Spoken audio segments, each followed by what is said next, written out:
kejadian apa sih di hidup yang berdampak besar ke kehidupan kamu hingga saat ini?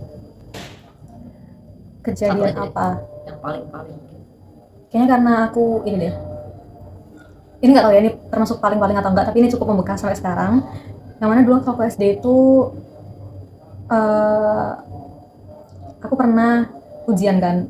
Dulu aku tuh btw suka sekali dengan pelajaran eksak dari aku kecil, termasuk dari SD juga. Terus SD itu ternyata waktu ujian nasional danamku tuh jelek dan nggak ada unggul-unggulnya di bidang matematika, maksudnya tuh sama rata semua. Dan sejak saat itu aku kayak pengen balas dendam banget eh, di jenjang-jenjang selanjutnya, nggak cuma di ujian nasional, tapi pada saat itu aku memang cuma ujian nasional deh. Aku bakal kayak mikir banget, pokoknya nanti aku di SMP aku harus balas dendam dari nilai ujian nasionalku sekarang. Tapi nyatanya dari aku SMA itu nggak ada lagi ujian nasional. Jadi kok bisa nggak tahu, kebetulan banget di angkatanku tuh nggak ada ujian nasional gitu kan pada saat itu. Jadi ya udah itu stuck di situ. Tapi alhamdulillahnya terrealisasikan nggak di ujian akhir, tapi di ujian yang apa biasa-biasa aja ataupun tryout gitu-gitu pokoknya. Dan kelas-kelas unggulan dan lain-lain gitu sih. Itu mungkin ya salah satu di bidang akademiknya. Tapi kehidupan ada nggak nih kamu? Nggak tahu deh aku ya. kejadian hidup yang berdampak besar ya.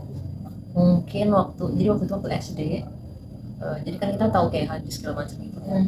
Terus waktu SD sekitar kelas 5 atau kelas 6 gitu, waktu di toko tuh aku nanya tuh ke bokapnya kan, wah, kan kalau misalkan Muhammadiyah itu doa ceritanya tuh Allah mau baik ini, kalau misalkan NU itu Allah berkabiro.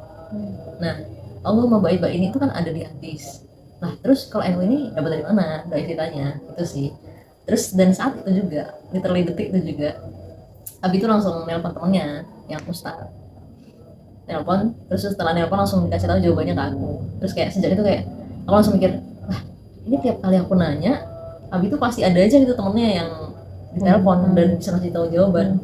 Nah, terus kalau aku mau nanya ke siapa ya?